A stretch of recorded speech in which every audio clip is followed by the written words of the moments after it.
जय हिंद दोस्तों।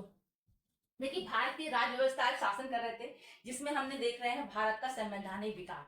देखिए, ब्रिटिश ईस्ट इंडिया कंपनी के अंतर्गत जो पारित अधिनियम थे 1773 1853, वो हम यहाँ पे देख रहे हैं। ठीक है, उसके बाद हम देखेंगे ब्रिटिश काल के अंतर्गत पारित अधिनियम 1858 से 1947। ठीक है, इससे पिछले वीडियो में मैंने जो एक्ट कराए हैं वहां पे आप देख लीजिएगा। नेक्स्ट है 1813 का चार्टर एक्ट। इसमें क्या हुआ था? 1813 का चार्टर एक्ट था, पहली बार भारतीयों की शिक्षा पर 1 लाख रुपए खर्च करने का उपबंध किया गया। फर्स्ट टाइम क्या हुआ कि भारतीयों की शिक्षा पर 1 लाख रुपए खर्च करने का उपबंध किया गया।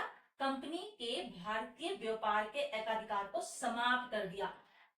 ठीक है, भारत कंपनी के भारतीय व्यापार के जो एकाधिकार था उसको समाप्त कर दिया गया। केवल चाय के व्यापार पर एकाधिकार बना रहा। इसका मतलब क्या है? देखिए, इसका मतलब यह है, इस कानून ने भारत में कंपनी के व्यापार एकाधिकार को समाप्त करे, यानी भारतीय व्यापार को सभी ब्रिटिश व्यापारियों के लिए खोल दिया गया। ठीक है, भारतीय व्यापार को सभी ब्रिटिश व्यापारियों के लिए खोल दिया गया।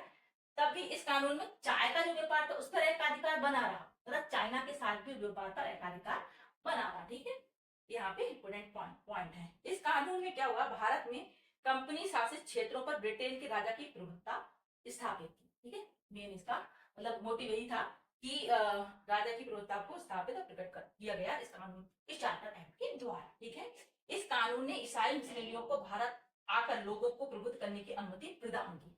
इस चार्टर एक्ट के द्वारा ईसाई मिशनरियों को भारत आकर लोगों को प्रबुद्ध करने की अनुमति प्रदान की। ठीक है, देखिए इंपोर्टेंट जो पॉइंट मैंने यहाँ पे लिखवा दिया। पहली बार भारतीयों की शिक्षा पर 1 लाख रुपए खर्च करने का उपबंध किया गया।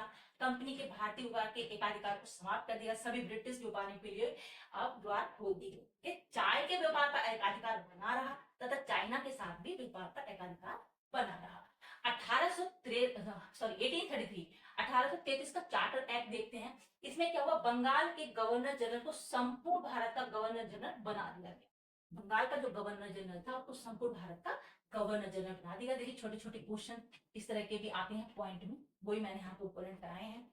एक्ट की एक धारा थी 1833 की, जो एक्ट था, चार्टर एक्ट था, उसमें एक धारा थी 87। इसके अनुसार क्या था?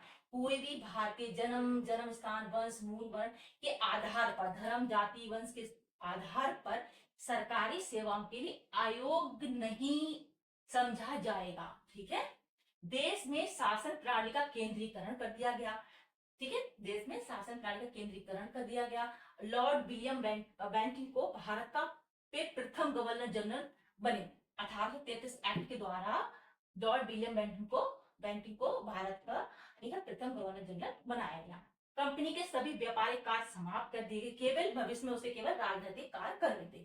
ठीक है, गवर्नर जनरल की परिषद में एक चौथा सदस्य शामिल किया गया। ठीक है, गवर्नर जनरल की जो परिषद थी उसमें चौथा सदस्य शामिल किया गया। मैकाले नाम था उसका, उसको कानूनी सदस्य के रूप में स्थापित किया गया। ठीक है, ये इंपॉर्टेंट पॉइंट है। ठीक है, इनमें से क्वेश्चन बनेगा तो ये पॉइंट्स आपको ध्यान में रखिए। ठीक है, अब देखेंगे 1853 का चार्टर एक्ट।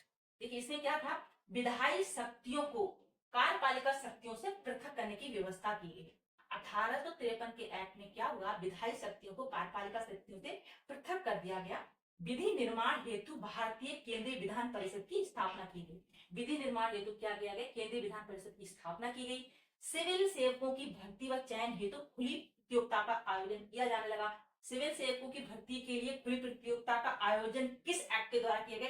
1853 चार्टर एक्ट के द्वारा सिविल सेवकों की भर्ती व चयन के लिए खुली प्रतियोगिता का आयोजन किया जाने लगा।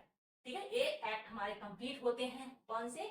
ब्रिटिश ईस्ट इंडिया कंपनी के अंतर्गत जो पारित अधिनियम है वो हमने यहाँ कंप्लीट किए हैं पिछले वीडियो में और इस वाले वीडियो में। अब हम नेक्स्ट देखेंगे ब्रिटिश राज के अंतर्गत जो अधिनियम पारित। देखिए, इसके बाद जो आपको वीडियो मिलेगा उसमें हम वो क्वेश्चन देखेंगे जो आए हुए हैं, इंपॉर्टेंट है, जो ब्रिटिश ईस्ट इंडिया कंपनी के अंतर्गत जो अधिनियम पारित हुए थे उनसे जो क्वेश्चन बेस्ड बनते हैं, आए हुए क्वेश्चन जो है।